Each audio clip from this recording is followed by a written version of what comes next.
नई जगह फिर एक्सरसाइज कई लोगों को करना पड़ा, कोई को नहीं करना पड़ा। इसीलिए चाट खिलाया था। गुरुजी का बहुत मन था कि चाट खिलाना है, चाट खिलाना है सबको।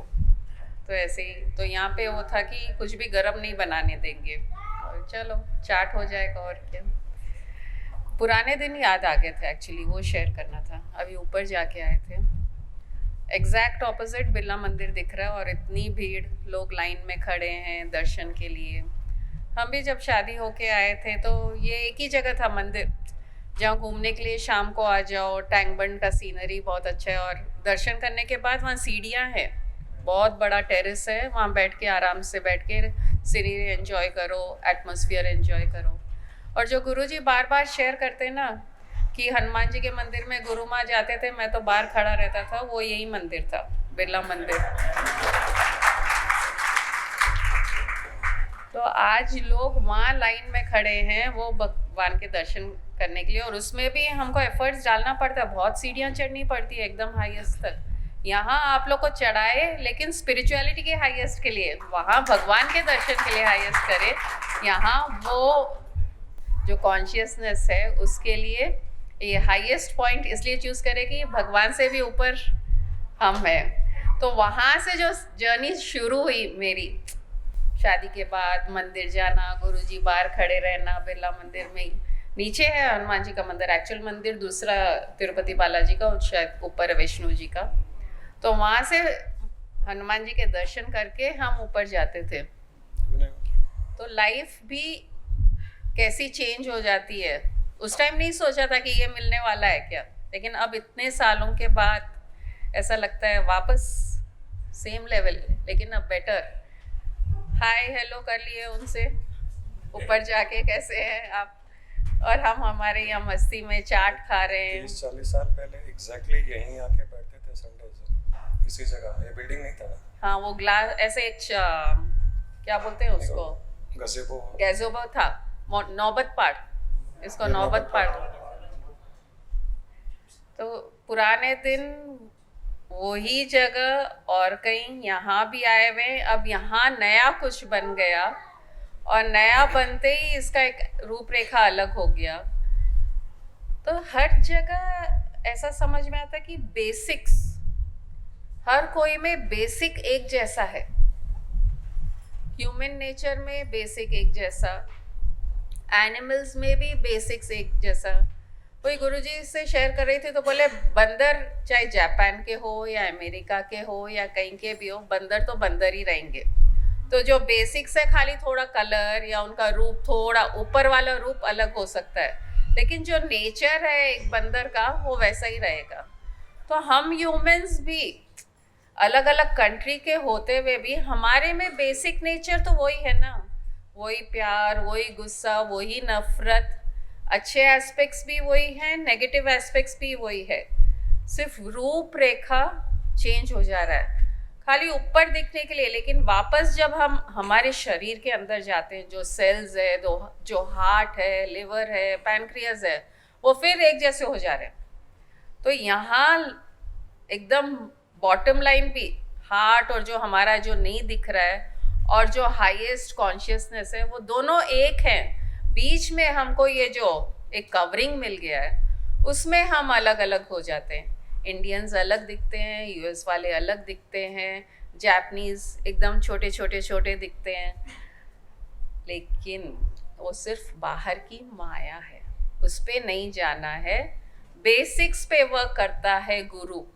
गुरु क्या करता है? गुरु को मालूम है ये सुंदर है, ये उतना सुंदर नहीं है, वो काला है, वो गोरा है, लंबा है, गिड्डा है, बच्चा है। वो फॉर्म पे ध्यान नहीं देता है, वो जो बेसिक नेचर है उस पे ध्यान देता है। गुरु भी बेसिक नेचर पे ध्यान देता है। और अभी जब ये कोविड हुआ है, पूरी दुनिया को चपेट में लिया है, तो बेसिकली वो कोविड भी बेसिक को ही अटैक करा है। कोविड भी बेसिक को अटैक कर रहा है बॉडी के थ्रू, और यहाँ गुरु भी हर कोई के बेसिक के थ्रू उसको हाईएस्ट लेके जाना चाहता है। ये इतना ही फर्क है कि गुरु ये डिफ्रेंसिएशन नहीं करता है कि ये कैसा है, ये गुस्से वाला है या ये बहुत खुश है या नहीं, ये तो रोता ही रहता है। ये तो सब ऊपर की माया है, अंदर इसके क्या है वो मुझे मालूम है। और जैसे कोच होता है ना, कोई भी गेम के लिए कोच, बैडमिंटन हो एक्सपर्ट होता है या क्रिकेट का कोच होता है, जब उसके पास बच्चे जाते हैं, बच्चे हैं उनका तो हमको मालूम ही नहीं ना किस में एक्सपर्ट होंगे वो, लेकिन कोच उसके एक्शंस को देख के समझ जाता है। अगर क्रिकेट में तो ये क्या विकेट कीपिंग अच्छा करेगा या बॉलिंग अच्छा करेगा या बैटिंग, बैटिंग वाले को बॉलिंग नहीं सिखाता है कोच, क्योंकि उसको मालूम है इसमें क्या एक्स फैक्टर अच्छा है। तो हम गुरु के पास जाते हैं तो गुरु भी हमारे अंदर का जो एक्स फैक्टर है, सबके अंदर अलग अलग है, वो हमारा निकाल के उभारता है और हमें दुनिया में मस्त रहने के लिए सिखा देता है। अभी जो क्रिकेट की बात गुरु माँ ने कही, कोई भी क्रिकेट कोच हो या फुटबॉल कोच हो, वो जो क्रिकेट कोच है हो सकता है कि वो इंटरनेशनल प्लेयर होगा, फुटबॉल कोच हो सकता है कि वो इंटरनेशनल प्लेयर होगा, लेकिन जब किसी को कोचिंग दे रहा है तो कोचिंग वो अपने अपने जो गेम, इंटरनेशनल गेम है, उसके हिसाब से डे वन से कोचिंग नहीं देता है।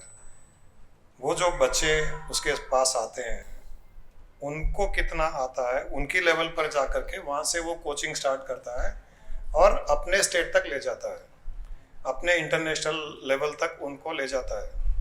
तो स्पिरिचुअलिटी में भी गुरु वही करता है कि उसके पास जो डिसाइपल्स आते हैं, फॉलोअर्स आते हैं, उनके हिसाब से वो उस लेवल तक जाता है, फिर धीरे धीरे धीरे धीरे उनको उठा करके अपने लेवल तक लेकर आता है। ऑब्जेक्टिव एक ही है, तरीका वही है। इसके लिए कई बार कई लोग कंफ्यूज भी होते हैं। अभी ये गुरु हैं, इनको हंसी मजाक नहीं करना चाहिए, ये गुरु है, लेडीज़ की बातें क्यों करते हैं, ये गुरु है, ये तो स्पिरिचुअल बात करनी चाहिए, ये बच्चों की बातें क्यों करते हैं, कहानियाँ क्यों सुनाते हैं।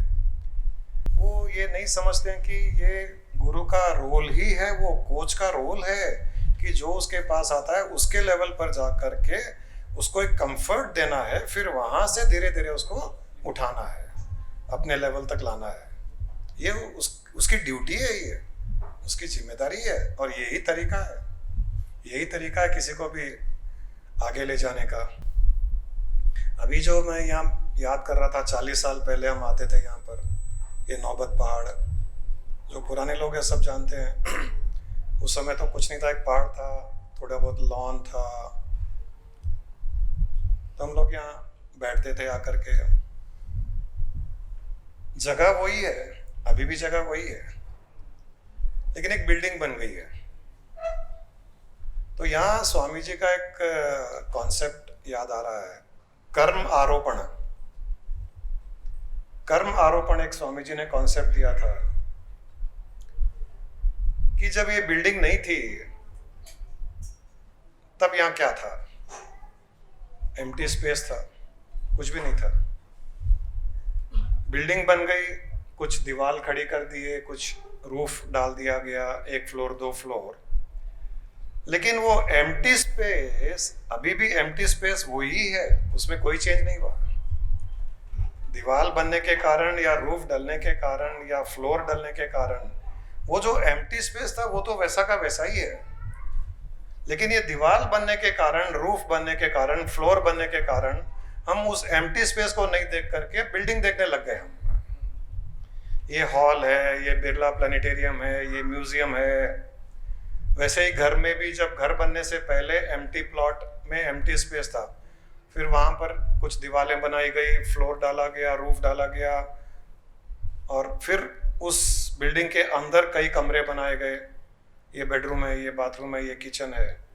तो जो बिल्डिंग के पहले एम्प्टी स्पेस थी, हम अब उस एम्प्टी स्पेस को नहीं देख करके एक घर देख रहे हैं, घर में ये मकान देख रहे हैं, उसमें ये बेडरूम है, ये बाथरूम है, ये किचन है।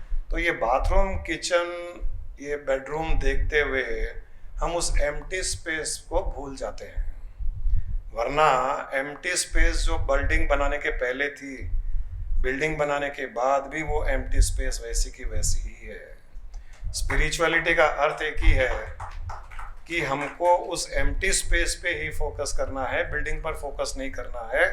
उसका अर्थ ये है कि हमको किसी भी शरीर पर फोकस नहीं करना है, शरीर बनने से पहले जो एम्प्टी स्पेस था उस पे फोकस करना है।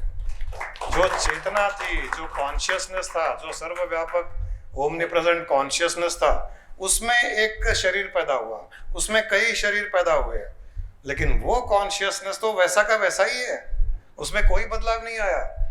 जब ये बिल्डिंग नहीं थी और हम जब आके बैठते थे, हम हो सकता है कि यहाँ से अभी जहाँ बैठे हैं उससे 20 फीट नीचे बैठते थे हम। ये बिल्डिंग 2 फ्लोर की बन गई, तो उस समय भी जब 20 फीट नीचे जमीन पर बैठते थे, 20 फीट ऊपर यही स्पेस था, उसी स्पेस के चारों ओर दीवार बना दी गई, तो स्पेस तो वही रह गया। हमारा अगर फोकस स्पेस पे रहेगा, बिल्डिंग पे नहीं रहेगा, तो हम एनलाइटेंड कहे जाएंगे। हमारा फोकस चेतना पे रहेगा और शरीर पे नहीं रहेगा, तो हम एनलाइटेंड कहे जाएंगे। शरीर के पैदा होने के पहले चेतना थी, शरीर पैदा हो गया, शरीर एक सेल से शुरू हुआ शरीर, और एक 5 फीट का 6 फीट का शरीर बन गया, लेकिन चेतना वहाँ की वहाँ वैसी की वैसी ही है, उसमें कोई अंतर नहीं है। तो ये जो कर्म आरोपण है कि ये पुरुष है, ये स्त्री है, ये बच्चा है, ये कुत्ता है, ये गधा है, ये बिल्डिंग है, ये बेडरूम है, ये किचन है, ये कर्म आरोपण है, जिसका अर्थ है जहाँ जैसा कर्म होता है उसके अनुसार हम उसका आरोपित कर रहे हैं उसको। लेकिन सत्य वहाँ पर कर्म नहीं है, वहाँ पर कर्म होने से पहले जो था वो सत्य है, क्योंकि कर्म के पश्चात भी वो वैसे ही रहेगा। तो फोकस सत्य पे रहना चाहिए। अगर मुक्ति, मोक्ष, स्पिरिचुअलिटी में आगे बढ़ना है तो कर्म आरोपण मत होने दीजिए, ध्यान उसी पे रखिए जो पहले भी था, बीच में भी है और बाद में भी रहेगा। आज हमारा शरीर है, जब शरीर नहीं था तभी भी चेतना ऐसी ही थी। एक सेल से शरीर शुरू हुआ, बड़ा होता गया, चेतना वैसी की वैसी है, चेतना बड़ी नहीं होती है। और जब शरीर मर जाएगा, जला दिया जाएगा, तभी भी ये चेतना ऐसी की ऐसी रहेगी। इसलिए ध्यान इस कवरिंग पर नहीं होना चाहिए, इस मुखौटे पे नहीं होना चाहिए, किसी भी कर्म पर नहीं होना चाहिए, क्योंकि कर्मों के कारण हमको बताया जाता है हम मनुष्य है, कर्मों के कारण बताया जाता है कि ये पत्नी है, कर्मों के अनुसार बताया जाता है कि ये बिल्डिंग है, ये बेडरूम है, ये कर्म के अनुसार है। वहाँ जो कार्य होता है उसके अनुसार बताया जा रहा है, लेकिन सत्य कार्य नहीं है। कार्य के पीछे जो सत्य है, जो कार्य के पहले भी था, कार्य के समय भी है और कार्य के पश्चात भी रहेगा, ध्यान उस पर रहे, तब वो मुक्ति, मोक्ष आनंददायक होगा। अगर ध्यान स्पेस पर रहेगा, बिल्डिंग पे नहीं रहेगा, बिल्डिंग जैसी भी है अच्छी है, जिस दिन बिल्डिंग नहीं रहेगी उस दिन भी अच्छा लगेगा। बिल्डिंग के पहले भी अच्छा था, क्योंकि ध्यान बिल्डिंग पर नहीं है, ध्यान वो एम्प्टी स्पेस पर है, और एम्प्टी स्पेस में कोई बदलाव नहीं है। कभी भी हमारा ध्यान उस चीज पे जब रहेगा जिसमें बदलाव नहीं होता है, तो आपका सुख, आपका आनंद में भी बदलाव नहीं रहेगा। ध्यान उस चीज पे अगर जाएगा जिसमें बदलाव होता है, तो सुख में भी बदलाव होगा। ध्यान उस चीज पे अगर जाएगा जिसमें प्रतिदिन बदलाव हो रहा है, तो आपके सुख, शांति, भावना में भी बदलाव होगा। और ध्यान उस चीज पे रहेगा जिसपे कभी भी बदलाव नहीं होता है, तो आनंद ही आनंद होगा। ये बहुत बड़ा एक सीक्रेट है ये। इसीलिए हम बार बार कहते हैं कि स्पेस पर फोकस करो, आकाश पर ध्यान दो। आकाश में बदलाव नहीं होता है, बादल में बदलाव होता है, परंतु जो आकाश तत्व है उसमें बदलाव नहीं होता, चेतना में बदलाव नहीं होता है। शरीर में बदलाव होगा, बूढ़ा होगा, बीमार पड़ेगा, शरीर में होगा। ध्यान शरीर पे रहेगा तो दुखी होंगे, कुछ अच्छा हो जाएगा तो सुखी होंगे। चेतना पे ध्यान रहेगा तो सुख दुख से परे केवल और केवल आनंद की स्थिति होगी। तो ये कर्म आरोपण, इस कॉन्सेप्ट को याद रखना। कोई भी कार्य कर्म के अनुसार एक केवल हम आरोपित कर रहे हैं, हाँ भाई, हाँ आचार्य जी, हाँ कोठारी जी, हाँ सुरेश भाई, हम एक फॉर्म को, जिसका कार्य कर्म उस फॉर्म के अनुसार हम बात कर रहे हैं, लेकिन वो करते हुए भी ध्यान हमारा उस चेतना पर है, चेतना पर ही होना चाहिए। तब उसके कोई एक्शंस अच्छे बुरे सही गलत होंगे भी तो हम उससे दुखी या सुखी नहीं होंगे। चेतना के एक्शंस कुछ भी नहीं है। चेतना तो एक जैसी नित्य सुख देने वाली ही है, आनंद देने वाली ही है। शरीर सुख दुख दे सकता है, हम केवल उस कार्य को नाम देने के लिए हम कभी श्वेता है, मनप्रीत है, उस शरीर से उस फॉर्म को एड्रेस करने के लिए, हम व्यवहार करने के लिए नाम दे रहे हैं या देख रहे हैं। लेकिन वो देखते हुए, नाम देते हुए भी ध्यान वो चेतना पे ही रहे, तब उनके कोई भी एक्शंस अच्छे बुरे सही गलत पर ध्यान नहीं जाएगा और हम आनंद की स्थिति में रहेंगे। और अपने तो वैसे ही बंजारे हैं, जहाँ जो जगह दे दे वहीं अपना आसरा, जहाँ एक छत मिल जाए वहीं बैठ जाओ, वहीं कुछ खा लो पी लो, वहीं हंसी मजाक कर लो। अब कितना अच्छा है देखिए अपना सिस्टम। अपने बिरला प्लेनेटेरियम में हो, जनवाड़ा आश्रम में हो, किसी रिसोर्ट में हो, आवर पैलेस में हो, क्वालिटी इन में हो, एक चीज नहीं बदलती है, अपना विषय, अपना सब्जेक्ट वही है। सब्जेक्ट वही है, जगह कोई भी हो, खुला आसमान हो या बंद कमरा हो या हॉल हो, जगह वही, चेहरे वही, हंसने वाले चेहरे, वही सब्जेक्ट, वही बातें। ये भी आनंददायक है क्योंकि सब्जेक्ट कांस्टेंट है। हमारा सत्य का विषय कांस्टेंट है, वो नहीं बदलता है। वो स्थान से नहीं बदलता है, वो समय से नहीं बदलता है, काल से नहीं बदलता है, वो सर्दी गर्मी से नहीं बदलता है। कुछ भी हो जाओ वो नहीं बदलेगा। अभी चार्ट मिल गया वो तो ठीक है, हम खुश हैं। नहीं मिलता तो भी हमारा विषय यही रहता। खाने को मिल जाए तो भी विषय यही रहता, नहीं मिलता तो भी यही रहता। कई बार घूमने भी जाते हैं अपने लोग, कई बार गए हुए हैं, हम लोग भी अलग से भी गए हुए हैं। कहीं भी जाते हैं अल्टीमेटली विषय यही है। कभी नदी के पास बैठ गए तो भी विषय वही। अपने कहाँ गए थे, पुणे के पास में भीमा शंकर गए थे, बड़ा ग्रुप गया था। श्रीशैलम चले जाओ या और कहीं चले जाओ, वहां जाकर के भी वही करते हैं। सब्जेक्ट वही है, तो सब्जेक्ट इज कांस्टेंट। हम स्थान तो केवल एक चेंज के लिए, क्योंकि ये शरीर जो बना हुआ है हम इसको डिनाई नहीं कर रहे हैं, ये शरीर है और ये शरीर के अंदर सेंसेस है, माइंड है, ब्रेन है। उसको थोड़ा बहुत चेंज चाहिए, क्योंकि ये बना ऐसा है, ये एक पत्थर का नहीं बना है। पत्थर का नहीं बना है, इसमें एक फ्लेक्सिबिलिटी है। इसको 4-6 घंटे से भूख लगती है, कुछ खाने के लिए चाहिए, इसको थोड़ी वैरायटी चाहिए, अलग अलग जगह, अलग अलग सुगंध, अलग अलग स्वाद इसको चाहिए। ये बना ऐसे ही है। तो जो चीज जिस जैसे बनी है उसको वैसे यूज करने में कोई गलत नहीं है। अभी एक साधु योगी है, वो कहता है कि ये राजसिक खाना मत खाओ, तामसिक खाना मत खाओ, सात्विक खाना भोजन करो, बस खाली दिन में एक आइटम खाओ और दिन में एक ही बार खाओ। आपके पास कोई भी नहीं दिखेंगे। इसलिए मैं बोलता ही नहीं। तो मुझे तो यही तो बदनामी हो रही है हमारी।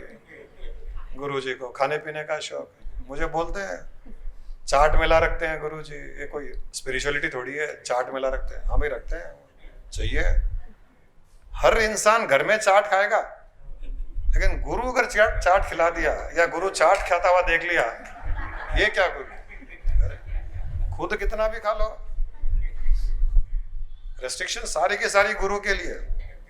हम न तो रेस्ट्रिक्शन को अपने ऊपर आने देते हैं, ना आप लोगों पे डालते हैं। तो हम तो बाहर ही खड़े होकर खा रहे थे। दूसरे कोई साधु संत होते तो कमरे में बैठ के चाट खाते, बाहर आके बोलते मनुष्य को सात्विक भोजन करना चाहिए।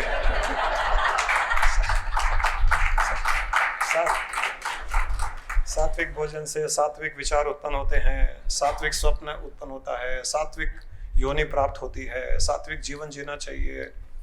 फिर कमरे में जाके तामसिक राजसिक उल्टे सीधे काम, फिर बाहर आकर के सात्विक दाढ़ी को ऐसे करते हुए। अपने तो मुक्त जीव है, जो करना है सबके साथ में करना है सबके, और गलत नहीं है। जो चीज जिसके लिए बनी है, अब योगी कहते हैं कि ब्रह्मचर्य पालन करना चाहिए, तो भगवान ने बनाया ही सृष्टि ऐसी है कि एक स्त्री है, एक पुरुष है, उनके मिलन से बच्चे पैदा होते हैं, सृष्टि आगे बढ़ती है, तो उसको कोई रोकना, उसको गलत मानना, ये गलत है। ये अगर ब्रह्मचर्य ही सही होता तो भगवान बेवकूफ है क्या? ये स्त्रीलिंग पुरुष लिंग बनाना क्यों बनाया? बेवकूफ है क्या वो? तो सबको ब्रह्मचर्य बना देता, बच्चे पैदा ही नहीं होते।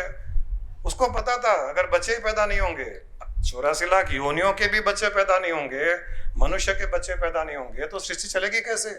सृष्टि तो चलनी है, तभी तो उन्हें हर योनि में ऐसा सिस्टम बनाया है, मेल फीमेल हर योनि में बना है। पेड़ों में भी है, पेड़ों में भी मेल फीमेल होता है। ये तो एक सृष्टि का एक प्रकृति है। ये खाली हमको लुभाती है बड़ी बड़ी बातें करना है। ये ब्रह्मचर्य पालन करना, ये मौन व्रत करना किस लिए दिया है मुंह भगवान? अगर मौन व्रत करना ही होता तो मुंह बनाता ही नहीं। अगर भोजन ही नहीं करना है तो मुंह नहीं बनाता, बोलना ही नहीं है तो जीभ नहीं बनाता। किस लिए दिया है? ये मत देखो, वो मत सुनो, और तो कान दिया किस लिए, आंखें दिया किस लिए है? तो जो दिया उसकी थोड़ी रेस्पेक्ट तो करनी पड़ेगी। अभी हम अच्छा खाएंगे, अच्छा बोलेंगे, अच्छा सोचेंगे, अच्छा सुनेंगे, तो हमारे बनाने वाले को खुशी होगी ना, वाह मैंने कितनी अच्छी सृष्टि बनाई है। और इस मुंह के ऊपर टेप लगा लो, आंखें बंद कर लो, गांधारी के जैसे पट्टियां बांध लो, अगले जन्म में अंधा पैदा करेगा। इसको आंखों की जरूरत ही नहीं है, अंधा पैदा कर दो। इसको मुंह की जरूरत ही नहीं है तो बिना मुंह वाला बना देगा वो। जो जिस चीज के लिए जो चीज बनी है उसको उस चीज के अनुसार उसका उपयोग करना, यूज करना गलत नहीं है, परंतु वो करते हुए, वो सब करते हुए ध्यान उस सत्य पे रहना चाहिए। ये जरूरी है। परिवार में रहो, घूमने जाओ, अमेरिका जाओ, कोई रिसोर्ट में रहो, रेस्टोरेंट में जाओ, 5 स्टार में जाओ, ताजमहल जाओ, कुछ अंतर नहीं, कुछ फर्क नहीं पड़ता है। बिजनेस करो, जॉब करो, कोई प्रॉब्लम नहीं है। शादी करो, बच्चे पैदा करो, कोई प्रॉब्लम नहीं है। ये सब करते हुए ध्यान हमारा उस सत्य पे हरदम रहना चाहिए। वो जरूरी है। वो अगर रखें तो सोने पे सुहागा।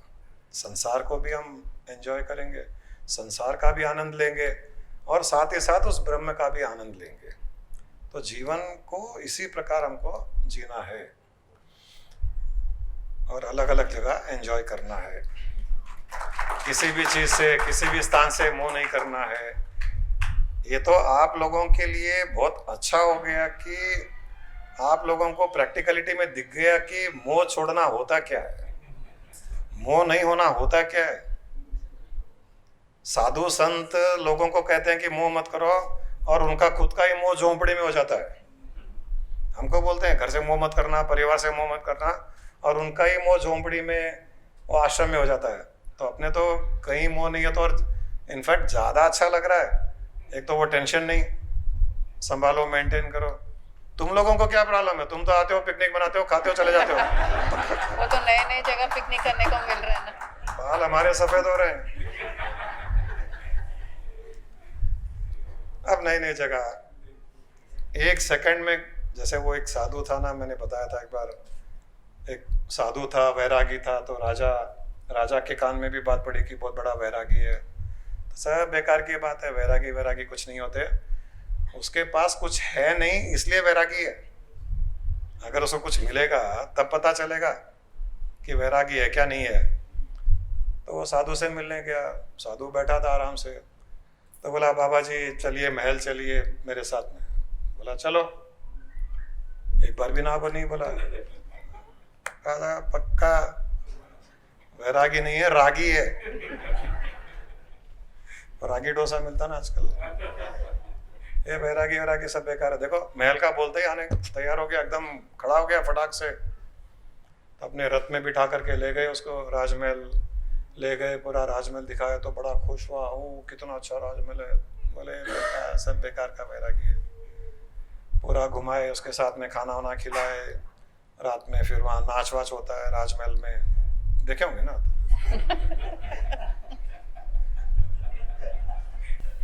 किसी न किसी जन्म में तो सब कोई रहे हुए होंगे, राजा महाराजा। तो नाच वाच हुआ, फिर उनको एक बड़ा सारा कमरा दे दिए, बोले आप यहाँ रहिए, दास दासियाँ जो चाहिए मंगा लीजिए, रूम सर्विस भी अवेलेबल है। और रह गए। राजा इसको थोड़ा सा पोल्यूट करते हैं इसको, तो दिन रात खाना पीना, दास दासियाँ जो चाहिए वो। एक दिन 2 दिन राजा देखता था दूर से, बड़े मजे कर रहा है। उसको पूछते थे ये बेनिशाल आम हाँ लेके आओ, लंगड़ा आम लेके आ जाओ, लीची लेके आ जाओ।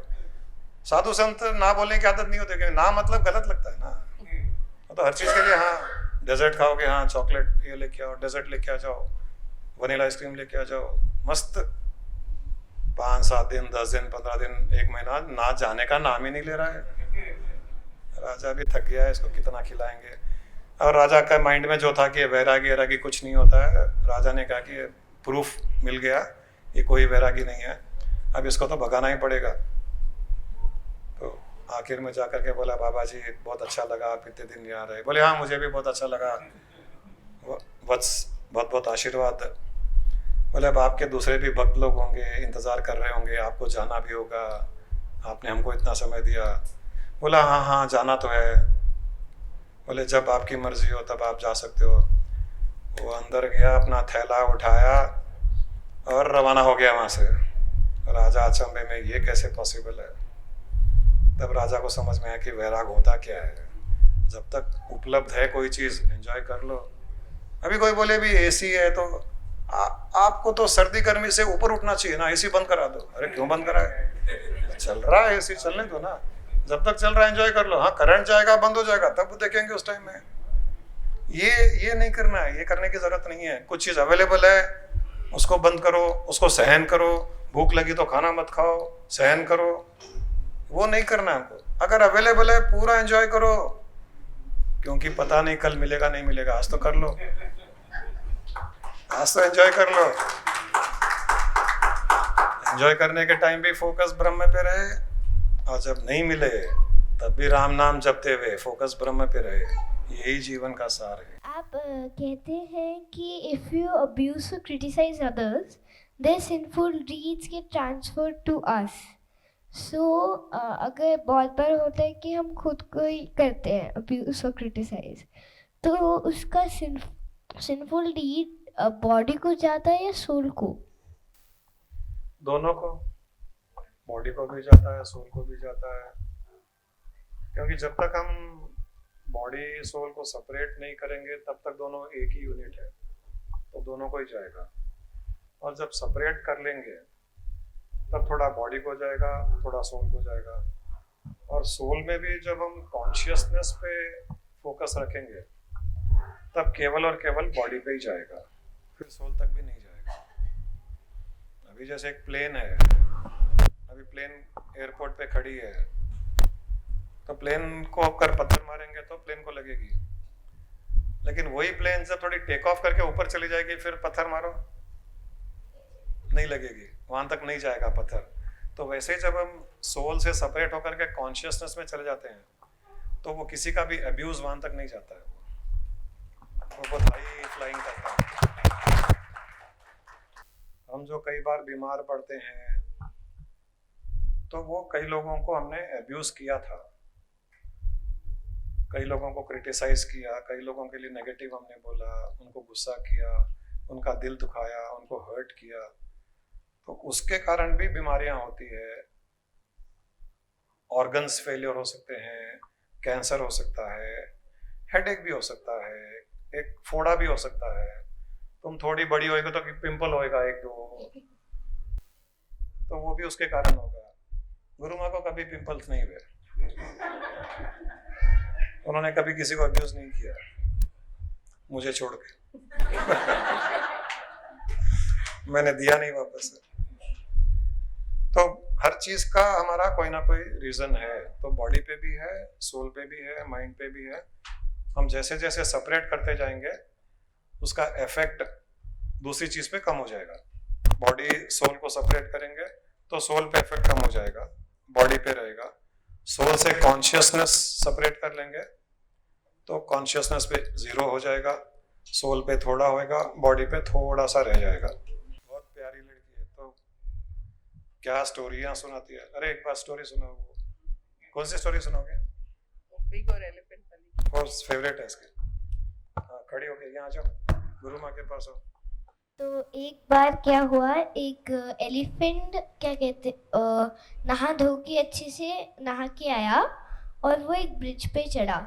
ब्रिज पे चढ़ते ही एक वहाँ पर एक पिग आया, बहुत मिट्टी पूरा भरा हुआ था उसके ऊपर, और फिर हाथी साइड पर हो गया और पिग को जाने दिया।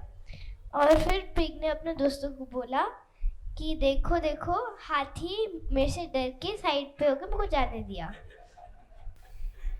तो ये बात पूरे जंगल में फैल गई और फिर उसके हाथी के जो फ्रेंड्स थे उनको ये बात पता चली। तो उन्होंने एलिफेंट से पूछा, तुम एक पिग से डर गए, तुम तो उसको कुचल सकते थे, तुम उससे डर के साइड पे होके उसको जाने दिया।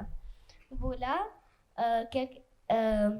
बोला कि वो देखो, वो गंदा मिट्टी से भरा हुआ था और मैं नहा धो के अभी जस्ट निकला हुआ था, तो मैं इसलिए साइड पे होके उसको जाने दिया। तो वो बोले ठीक है। तो इसकी मॉरल है कि जब आप पॉजिटिव हैं तो आप अगर आप सीधा जा रहे, अगर कोई नेगेटिव आता है तो आप साइड हो जाइए, उसको जाने दीजिए। गुरुजी, डॉक्टर कार्तिक है यहाँ पर, वो क्वेश्चन पूछना चाह रहे हैं। How to lead a happy retired life? How to Happy retired life. retired life?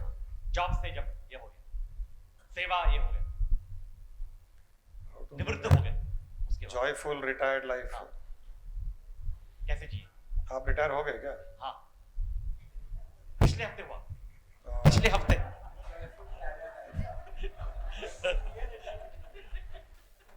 Simplest solution दे दूं क्या? हाँ बिल्कुल, आपकी राय चाहिए मुझे।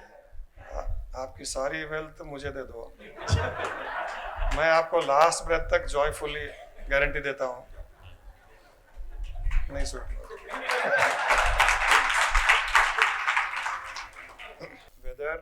वेदर रिटायर्ड लाइफ हो या काम करते हुए बिजी लाइफ हो, उससे फर्क नहीं पड़ता है। जो लोग बिजी हैं, जो काम भी कर रहे हैं, उनके लिए, और जो रिटायर हो गए, दोनों के लिए एक सॉल्यूशन है कि स्पिरिचुअलिटी से जुड़े हुए रहेंगे तो लाइफ बहुत जॉयफुल रहेगी, स्मूथ रहेगी, पीसफुल रहेगी। पहली बात तो ऐसा नहीं है कि कोई रिटायर होने के बाद में कुछ चेंजेस, हाँ थोड़े चेंजेस आते हैं, क्योंकि अब आप घर पे रहने लग जाओगे, आपकी पत्नी को आदत नहीं रहेगी, बच्चे हैं, हाँ बच्चे हैं, अब्रॉड है, यहाँ नहीं है, साथ में कोई नहीं है, साथ में नहीं है, वाइफ तो है, वाइफ तो यहाँ है क्या? हाँ ये अभी है? हाँ, नहीं है। तो वो थोड़ी सी दिक्कत होनी शुरू होगी, क्योंकि उसको आदत नहीं है। हाँ। अब 24 घंटे आपको सहन करना पड़ेगा, जो 2 साल में वर्क फ्रॉम होम में लोगों को प्रॉब्लम हुई है। बहुत से डिवोर्सेस हो गए उस टाइम, हाँ हुए थे बहुत, है ना? तो वो एक चेंज आप में अभी आएगा आपकी फैमिली में। तो आपको घर में रहते हुए ये ध्यान देना पड़ेगा कि आप एक बर्डन नहीं हो आपकी वाइफ पर, वो आपको ध्यान देना पड़ेगा कुछ समय के लिए, जब तक उसको आदत पड़ जाए। मैं 30 साल से 24/7 घर में रहता हूँ। हाँ मुश्किल काम है वो, बहुत मुश्किल काम। नहीं, मुश्किल मेरे लिए ज्यादा नहीं था, गुरु माँ के लिए मुश्किल था। वो 24 घंटे मुझे देखने की आदत नहीं थी। मैं 10-10 घंटे ध्यान करता था, बैठा रहता था, कुछ भी करता था। शुरू में तो थोड़ा दिक्कत होती थी, तो मुझे बोलते थे आप कोई दूसरा घर ले लो, वहां ध्यान करके वापस आ जाया करो यहाँ पर। एनीवे, वो बहुत शॉर्ट पीरियड था, उनका भी स्पिरिचुअल साधना थी, वो एक आपको ध्यान रखना पड़ेगा। दूसरा, रिटायर्ड लाइफ आपको मिली है आपके सेल्फ रियलाइजेशन के लिए। हमने जिंदगी भर फैमिली के लिए, खुद के ग्रोथ के लिए, बच्चों के लिए, सबके लिए जिया है। अब बच्चे भी नहीं है, वो भी अब इंडिपेंडेंट हो गए, उड़ गए, हाँ जो भी है। तो अभी रिटायर्ड लाइफ में आपको सेल्फ रियलाइजेशन के लिए मिला है कि आप अपने अंदर जा करके आप कौन हो, कहाँ से आए हो, क्या ऑब्जेक्टिव था संसार में आने का, और संसार में से जाने के बाद कहाँ जाना है, वो क्या है जो संसार के बाद, इस जीवन के बाद भी कुछ है, वो क्या है, ये सब। मरने के बाद, उसके बाद, हाँ बोलिए। मृत्यु की बात कर रहे हैं। हाँ, मृत्यु के बाद, मतलब ये सारा का सारा ज्ञान, नॉलेज, ये सबके लिए रिटायरमेंट लाइफ मिली है।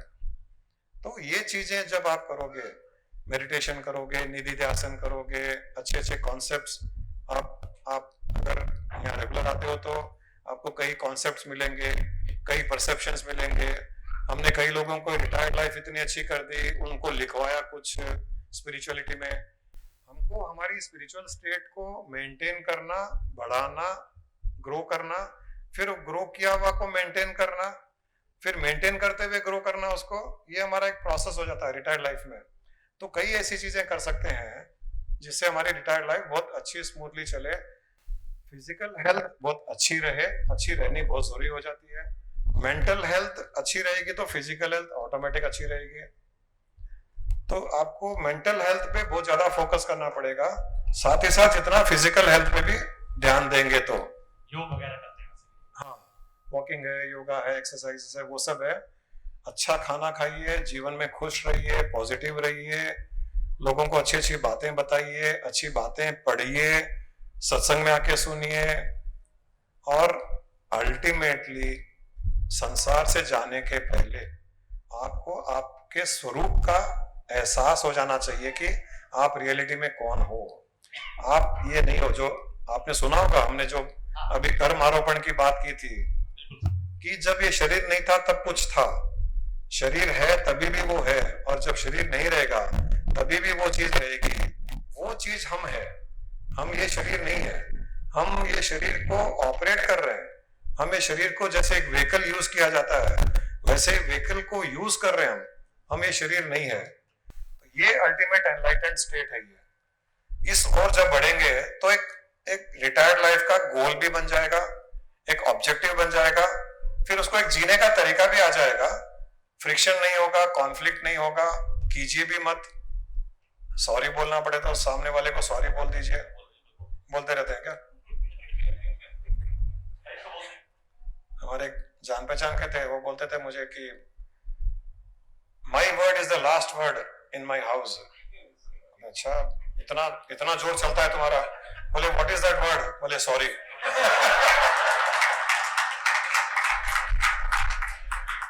एनीवे, हंसी मजाक की बातें, but genuinely spirituality, now you have to live spirituality. You have lived the world. Now this phase of life, the second innings should be only spirituality and nothing else other than spirituality. You should walk spirituality, you should talk spirituality, you should hear spirituality, you should eat spirituality, you should sleep spirituality. You should, हाँ, अब आपका पूरा का पूरा ध्यान संसार से हटा करके वहां ले जाना है। वही आपको ब्लिस देगा, आनंद देगा, हेल्थ देगा, सब कुछ वही देगा।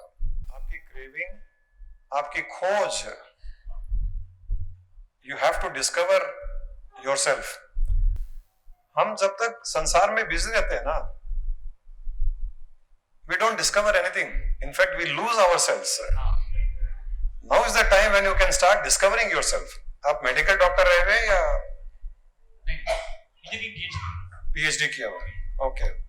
तो we have lost ourselves in the melee of the world. Now you have to discover yourself. Last सत्संग आप आए थे क्या हमारे? आवर पैलेस में? तो मैंने वहां शायद लास्ट थर्सडे बताया था, Einstein, what was the last word of Einstein? किसी ने पूछा था उनको कि आप अगले जन्म में क्या बनोगे, चूंकि आप इंजीनियर है। हाँ, तो आइंस्टाइन ने कहा I want to be a plumber. Einstein ने कहा I want to be a plumber.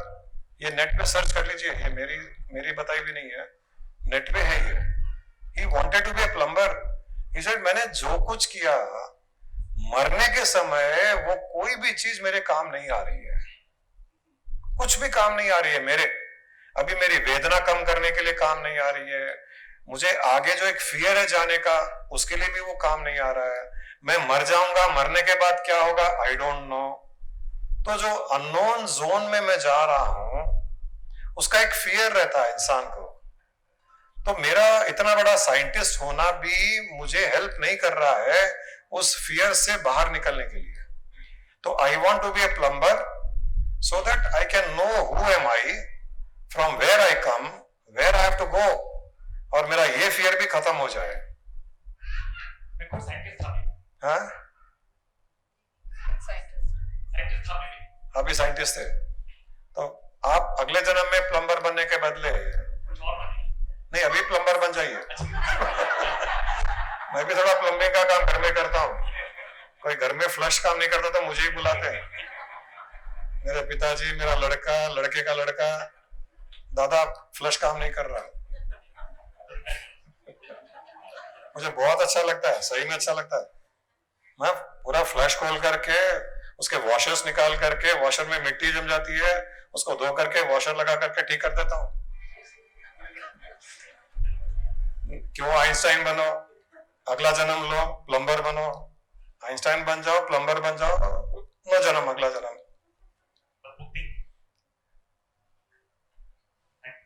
You have to know who you are. Simplest question, shortest question, who you are. You are not what you think you are. You are not what you... एहसास हो रहा है, हम्म? अभी हो रहा है, एहसास हो रहा है। एहसास हो रहा है। साइंटिस्ट था नहीं, वो भी नहीं था। हाँ वो भी, वो एक बुरा सपना था। अभी देखिए ना ये लड़की यहाँ पर जो अभी इसने यहाँ शेयर किया, she's talking about soul. I mean इस एज में ये सोल की बात कर रही है। See the evolved state of this girl.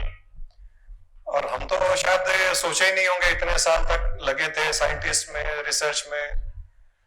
पहले तो ये बॉडी से सोल अलग, फिर सोल से भी अलग और कोई चीज है।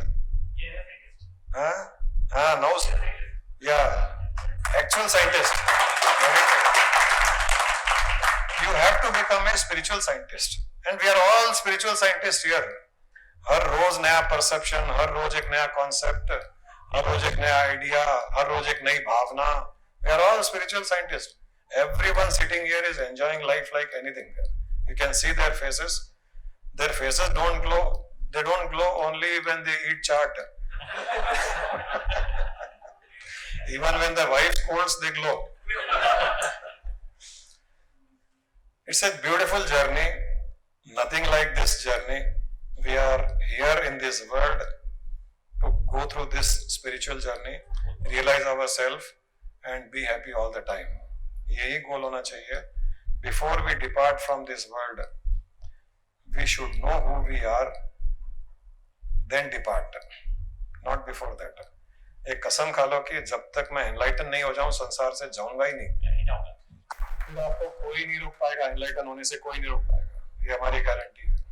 हमें आदत है कि एक आदमी के 100 अवगुण निकाल देंगे, 100 आदमियों को मिला के उनके अच्छी बातें निकालते हैं। वो ऐसा है, वो ऐसा है, वो ऐसा है, वो ऐसा है, लेकिन तू ऐसा तू ऐसा तू ऐसा तू ऐसे। एक ही आदमी के ये पंगे, मतलब ये प्रॉब्लम को नहीं करना है, सॉल्व करना है इसको। क्योंकि अगर वो जिसके हम 100 अवगुण निकालते हैं ना, उसका क्या हुआ, कोई अच्छा काम भी हमें किसी ना किसी मतलब घूम फिर के ना उसकी कुछ ना कुछ खामी को निकाल ही देते हैं। ये प्रॉब्लम नहीं बनानी है, मतलब इसको ब्रेक करना है कि आगे से ये मतलब नहीं हो, या मेरे साथ या ना मैं किसी और के साथ करूँ। Very true, very true. सबसे पहले तो अपने को ही ये आदत अपनी बदलनी पड़ेगी। तुम और किसी के लिए पूछ रही क्या? एक्चुअली आप कहीं पे भी देखो तो ऐसे होता है। जनरली मैं अगर रूहानी की भी बात करूँ तो रूहानी में 100 गलतियां निकाल दूंगी, 100 बच्चों से कंपैरिजन करूंगी कि ये अच्छा बच्चा, ये अच्छा बच्चा, ये अच्छा बच्चा है, पर तू 100 तेरे में अकेली में 100 गलतियां हैं। पर ऐसे नहीं होता है। वो सामने वाले के जो 100 बंदे 100 गलतियां निकाल के उसकी कम से कम एक खूबी निकाल देनी चाहिए। एक्चुअली हर पर्सन के साथ हम लोग ऐसे ही करते हैं, किसी के साथ। तो इसको नहीं करना, उसको माइंड को चेंज करने का वे कि मेरे को ऐसे नहीं करना है, मेरे को ऐसा बनाना ही है, तो वो वे चाहिए, उसका वे चाहिए। हाँ। वे है तो आप हर किसी में उसकी अच्छाइयाँ देखना शुरू कर दीजिए। वे एक ही है। यूं होता है नहीं, ये देखिए, एक जब हम हैबिट को चेंज करते हैं, आदत को, जब हैबिट को चेंज करते हैं, कोई भी हैबिट को, तो थोड़ा समय लगता है। ये मत कहिए कि नहीं होता है। अगर आप कॉन्शियस एफर्ट डालोगे, जी हर प्रकार की हैबिट चेंज होती है। मेरी डॉटर इन लॉ जी ज्योति कल शेयर कर रही थी, वो मेरे ग्रैंडसन का दांत हिल रहा था, एक छोटा 6 साल का, जी तो 4-5 दिन से हिल रहा था, तो वो निकालने की कोशिश कर रही थी।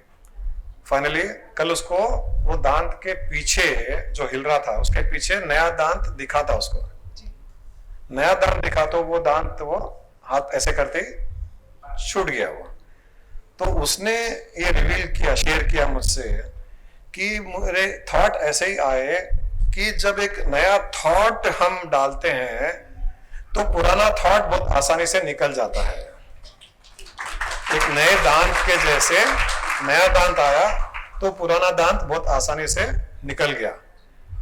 वैसे ही जैसे पेड़ पर जब अभी थोड़े दिन के पहले सब पत्ते झड़ रहे थे, पतझड़ का टाइम था, फॉल का था, नए पत्ते आए, तो मैंने भी उसको यही कहा कि जब पेड़ में पुराने पत्ते झड़ रहे हैं तो झड़ने के पहले नए पत्तों का आना शुरू हो जाता है, हमको नहीं दिखाई देता है।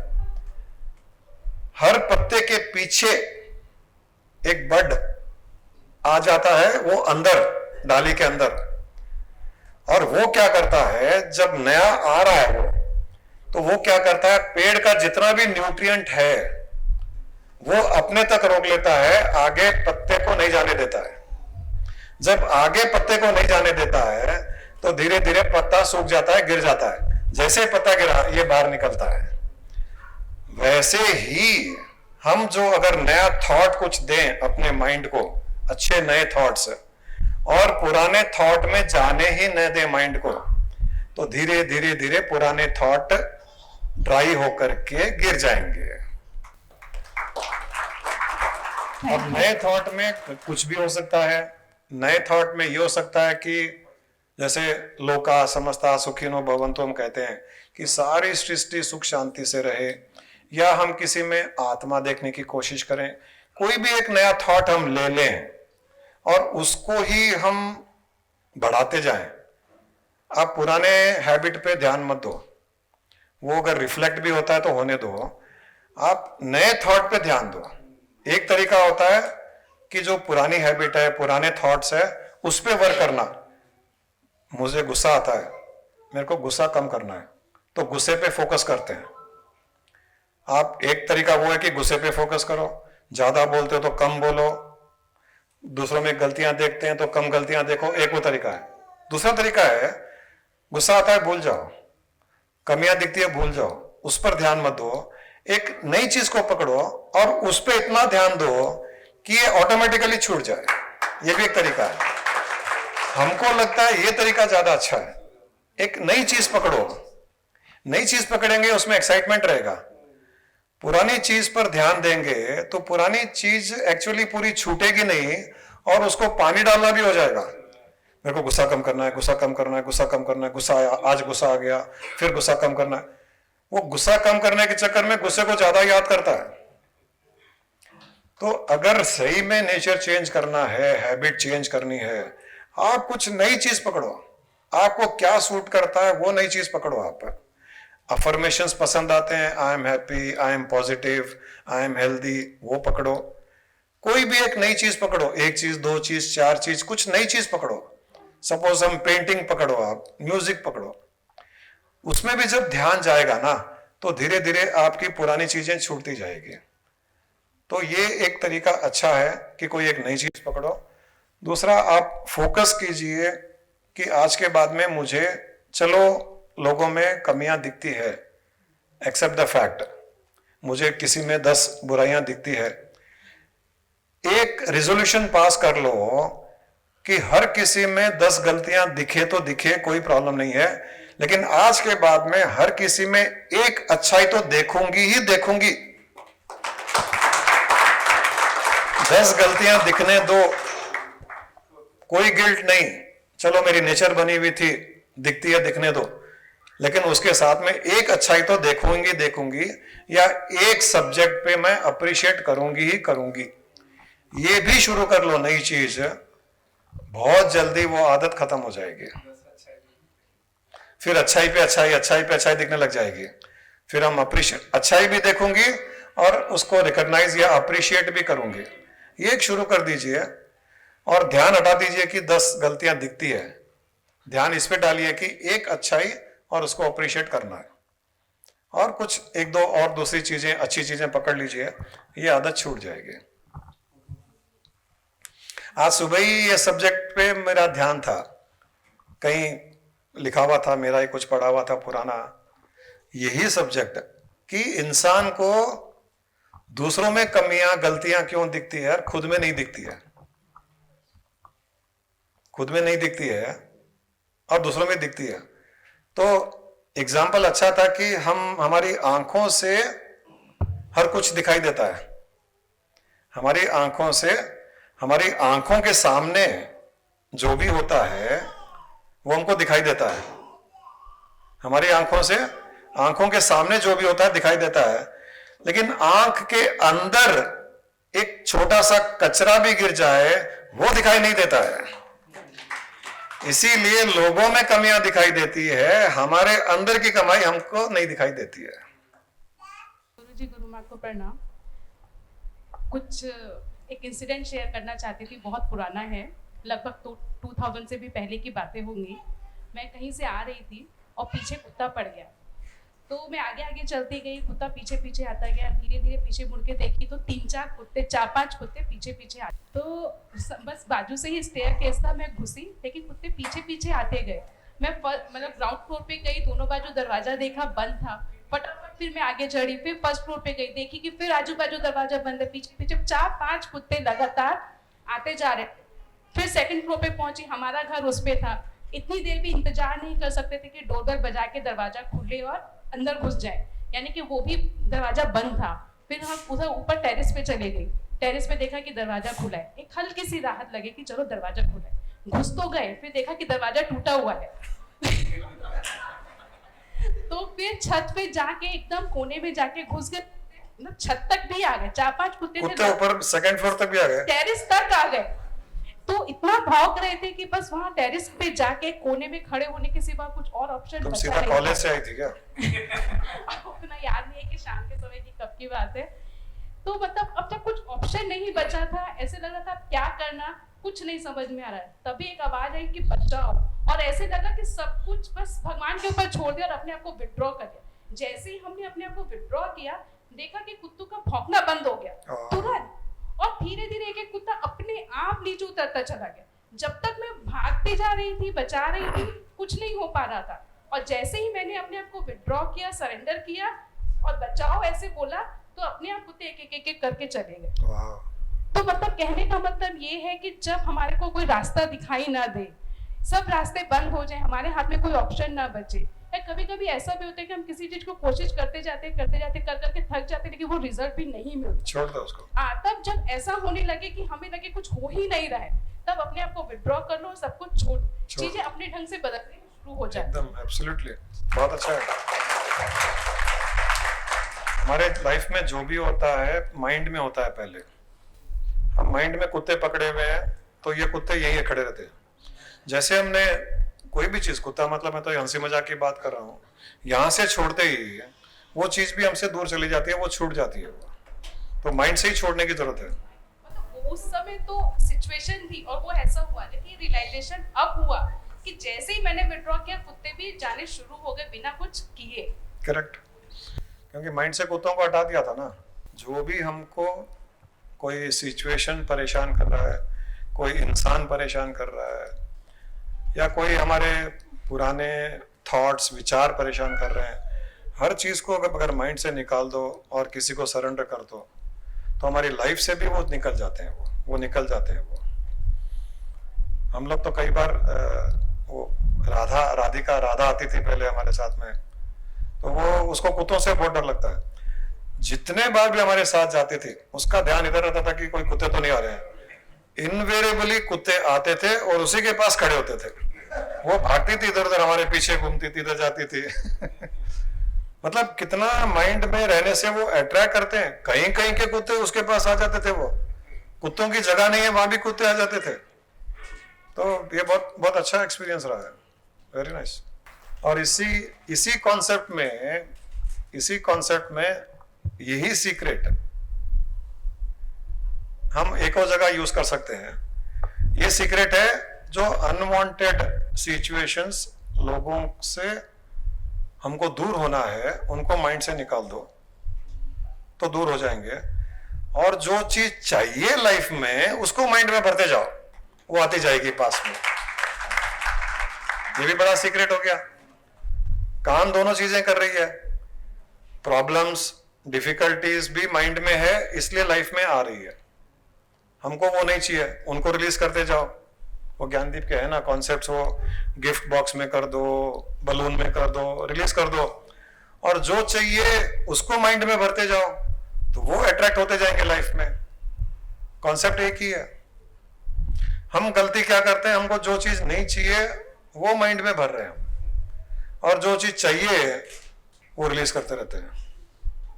Guruji, I wanted to thank you very much for giving a chance for Sunday समागम। बहुत दिन से इसका इंतजार था, and we are so happy that again Sunday समागम started. Thank you Guruji, thank you तो very चलता much. रहेगा जिंदगी भर। Thank you very much. जब तक संडे आता रहेगा समागम चलता रहेगा। Yes Guruji, yes Guruji. Calendar से संडे निकलेगा तब सोचेंगे मंडे अपने को क्या है, मंडे संडे है तो मंडे रहेगा तो मंडे समागम कर लेंगे। No, समागम is something very extraordinary where we can interact. Actually हम भी बहुत एंजॉय करते हैं, समागम बहुत ज्यादा एंजॉयबल रहता है। Yes, yes Guruji, thank you very much, thank you very much. और यहाँ जब बैठे हम बात कर रहे हैं, हमको एहसास नहीं है, किसी को भी एहसास नहीं कि कहाँ बैठे हुए हैं। किसी को भी ध्यान नहीं है कि कोई बिरला प्लेनेटोरियम के पास में कोई बिल्डिंग में बैठे हुए हैं, कोई आश्रम में बैठे हुए हैं, कोई रिसोर्ट में बैठे हुए हैं, या कोई होटल में है। कुछ भी एहसास नहीं है, क्योंकि हम इतने मर्ज हो गए इतने उसमें कि हमको भूल ही गए बाहर के। Thank you very much, thank you very much. आप बोलते हैं कि अटैचमेंट नहीं रहता, अटैचमेंट तो रहता है, अटैचमेंट तो होता है। कोई जब अपने से छोड़ के जाता है बहुत दुख होता है, बहुत दुख होता है। वो दुख इतना अपन सीखने के बाद में भी तकलीफ बहुत ही हमारे को, तो सबको तकलीफ हुई, मेरे अकेले को नहीं, पूरे पूर्णानंद को तकलीफ हुई, डेफिनेटली बोलूंगा। नहीं देखिए, ऐसा है कि हमारे परिवार का सदस्य जब किसी की डेथ होती है तो उस डेथ में कोई मुक्त संत भी कोई रहता है उस परिवार में, या कोई एनलाइटेंड भी है। और एनलाइटेंड के माता पिता या परिवार का कोई सदस्य जब डेथ होती है, उसका मतलब नहीं है कि वो एनलाइटेंड को दुख नहीं होता या रोता नहीं है। वो उसको मोह नहीं बोला जाता है। वो फिजिकल से, फिजिकल का जो अटैचमेंट था, उस फिजिकल से दूरी होने का थोड़ा दुख हो सकता है, लेकिन उस दुख के साथ में हमारा जो कॉन्शियसनेस का, चेतना का भाव है, वो भी साथ में रहता है। तो जब एनलाइटेंड या कोई मुक्त संत के परिवार में किसी की डेथ होती है, दुख उसको भी होता है, माता पिता की मृत्यु होती है, दुख उसको भी होता है, क्योंकि उन्होंने इस शरीर को जन्म दिया, तो शरीर का शरीर से संबंध जो था, आभार था, उसका दुख होता है। लेकिन साथ में बैक ऑफ द माइंड उस चेतना का जो आभास है कि चेतना का चेतना में मिलन हुआ, चेतना वो आगे अपनी जीवन यात्रा कर रही है, वो भी साथ में रहता है। तो इसको हम ये मोह नहीं कहते हैं। ये शरीर से शरीर का छूटना, स्थूल से स्थूल का छूटना, उसका है वो दुख है। बाकी चेतना का चेतना तो वैसा का वैसा ही है। Guruji, you are great, hats off to you, we all clap for you.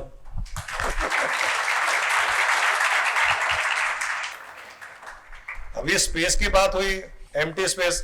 इस बिल्डिंग के बनने के पहले 40 साल पहले आप भी आए होंगे नौबत पहाड़ ही था एक जगह आने का, और यहाँ आके बैठते थे आराम से, कोई भीड़ भाड़ नहीं, कोई लोग नहीं, और वो मूंगफली खा लेते थे, यहाँ पर एंजॉय करते थे। मुझे तो आज भी वही फीलिंग हो रहा है, कर्म आरोपण जो स्वामी जी ने बताया, बिल्डिंग बन गई लेकिन स्पेस तो वही है। 40 साल पहले, 400 साल के पहले जो स्पेस था वो तो वही है, उसमें तो कोई बदलाव नहीं है। तो जब फोकस ये स्पेस पे है, चेतना पे है, तो फर्क नहीं पड़ता है। गुरुजी, आप हरदम कभी कभी सत्संग में कहते हैं कि मैंने घर छोड़ा, फैक्ट्री छोड़ी, कारें छोड़ी, 10x10 में रहे, सबने साथ दिया। आपने अपनी पिक्चर सुनाई, पर आपने ट्रायल भी बता दिया। वो पुरानी बात बताई, अब नया भी दिखा दिया कि कैसा छोड़ा जाता है। कैसा, बहुत हिम्मत आई उससे हमको भी। और कितना हम तो एंजॉय कर रहे हैं इस चीज को। अब नए नए जगह जा रहे हैं ना। छोड़ने का दुख अपने आप समाप्त हो जाता है जब नई चीज को पकड़ने का सुख मिलता है। तो कॉन्सेप्ट यहाँ क्या है? कॉन्सेप्ट ये कि नई चीज को पकड़ने का एक्साइटमेंट रखो। अभी एनलाइटनमेंट की बात क्यों कर रहे हैं, चेतना की बात क्यों कर रहे हैं, कॉन्शियसनेस की बात क्यों कर रहे हैं? कि जब मरने का समय आएगा, जब मरने का समय आएगा तो उस चेतना को पकड़ने का एक्साइटमेंट रहेगा, तो मरने का दुख नहीं होगा, मरने की तकलीफ नहीं होगी, क्योंकि नई चीज को पकड़ने का एक्साइटमेंट है। अभी घूमने जाते हैं तो एक्साइटमेंट है ना आपको, दुख क्यों नहीं है? वैसे ही होना चाहिए, हर चीज के छूटने पर किसी और चीज को पकड़ने का एक्साइटमेंट। हम बस में भी गए, बड़ी बड़ी गाड़ियां, इंपोर्टेड गाड़ियां छोड़ करके, वो स्वामी जी को पकड़ने का एक्साइटमेंट रहता था, तो बीच का पीरियड बस में जाना आना वो ध्यान नहीं रहता था। स्वामी जी एक बड़ी चीज मिल गए, फैक्ट्री तो एक छोटी सी चीज थी, वो तो सारी सृष्टि के मालिक थे, उनको पकड़ रहे हैं, वो तो एक्साइटमेंट हो गया हमारा। वही थोड़ी देर के लिए बैलेंस आउट हुआ, तकलीफ भी हुई, पर उससे हिम्मत भी आई कि हमें भी कुछ छोड़ना है तो कुछ आदत डालनी है। आपने सही कहा, मूवी दिखा दी, वो तो हिस्ट्री था जो हमने किया, अभी तो लाइव दिखा दिया ना, लाइव शो। सुना था। और हम तो बहुत एंजॉय कर रहे हैं, रोज ढूंढते रहते हैं, इनको बोलते हैं और ढूंढो भाई, और नई जगह ढूंढो। अभी 5 जगह आपको ले जाना है, बात करके रखा हुआ है। गुरुजी गुरु में ये अनन्या का कुछ शेयर करूंगी गुरुजी कि इसी ने ब्रह्म भाव पक्का किया मुझे ज्यादा, कि इतने छोटे बच्चे भी ऐसे आपके कैसा सुनते हैं, कैसा बोलते हैं। हर सत्संग में तो बोलते हैं कि बच्चों को नहीं लाना, लेकिन ये यहाँ पे मैं देखी इसका। तो एक जब लॉकडाउन था तो हम लोग ऊपर ऐसे मैं टहलने जाती थी तो मैं पीछे पीछे आ जाती थी, फिर हम लोग वही सत्संग की आपकी बात करते रहते थे। ऐसी ये कबूतर है, पेड़ है, पौधे है, ऐसा सब ब्रह्म है, इसको मैं पूछती थी, बोलती थी। फिर इसके पास 3-4 सहेलियाँ आती थी, तो वो मैं इसके घर जाती नहीं थी तो मुझे नाम नहीं मालूम था, तो मैं इसको पूछी आजकल तेरी वो सहेलियाँ नहीं आ रही, तो कौन सी, तो मैं बोली वही काली मोटी। तो मुझे क्या बोलती है, अरे नानी आप क्या काली मोटी बोलते, वो भी तो ब्रह्म ही है ना। गुरुजी नहीं बोलते क्या? फिर मैंने इसको और काफी बातें सब पूछी तो बेजार हो गई। क्या बोलती, गुरुजी का ज्ञान तो कितना सिंपल है नानी, पहले लोगों को देखना फिर ब्रह्म को देख लेना। ऐसे हो गई थी, घर में ऐसी कटोरी में बहुत सारी काली चींटियां आ गई थी, तो समीक्षा गई, तो ये तो ऐसे थे बोले, वो पूरी चींटियां मेरे ऊपर चढ़ गई, बाबा मैं तो नहीं हटाती इसको। तो अंदर से आके क्या बोल रही, क्या बोल रही, गुरुजी नहीं बोलते सब ब्रह्म है, ब्रह्म तो चढ़ा चींटी ब्रह्म है। ना, तो क्यों ऐसा बोलते कि मैं नहीं करती, तू ये बोलती ले तेरे पे चढ़ा दे। तो सच में गुरुजी, तो उसी पे मेरे को भी ऐसा हो गया कि किसी को देखते ही नजर वो ब्रह्म पर ही गिर जाती। हर घर में एक छोटा छोटा गुरु छोड़ा हुआ है मेरा। बड़ों का निधि ध्यासन कराने के लिए छोटे गुरु छोड़े हुए हैं। ये रूहानी मनप्रीत के घर में छोड़ी हुई है, ऐसे एक छोड़ा हुआ है।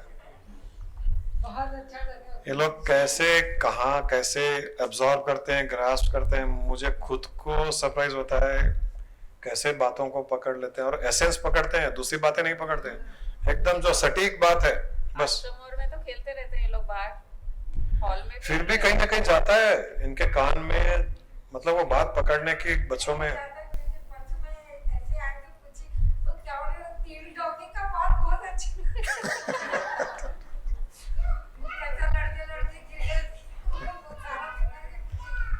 बहुत अच्छा है। देखिए जीन्स तो आप लोगों की ही है, खून तो आप लोगों का ही है। नहीं वो आपकी आध्यात्मिकता है जो आपके बच्चों में आई है, श्वेता में आई है, अनन्या में आई है, इसमें आई है, सब में आई है, वो आपका ही जीन्स है वो। तो उस बात की खुशी हो रही है हमको। तो सारा का सारा खेल आपका ही रचाया हुआ है, मैं तो खाली पानी दे रहा हूं उनको। बीज तो आपने दिया है ना। बहुत अच्छा। इसको बोलते हैं the daughter is born before the mother is born. Swami ji बोलते थे the son is born before the father is born.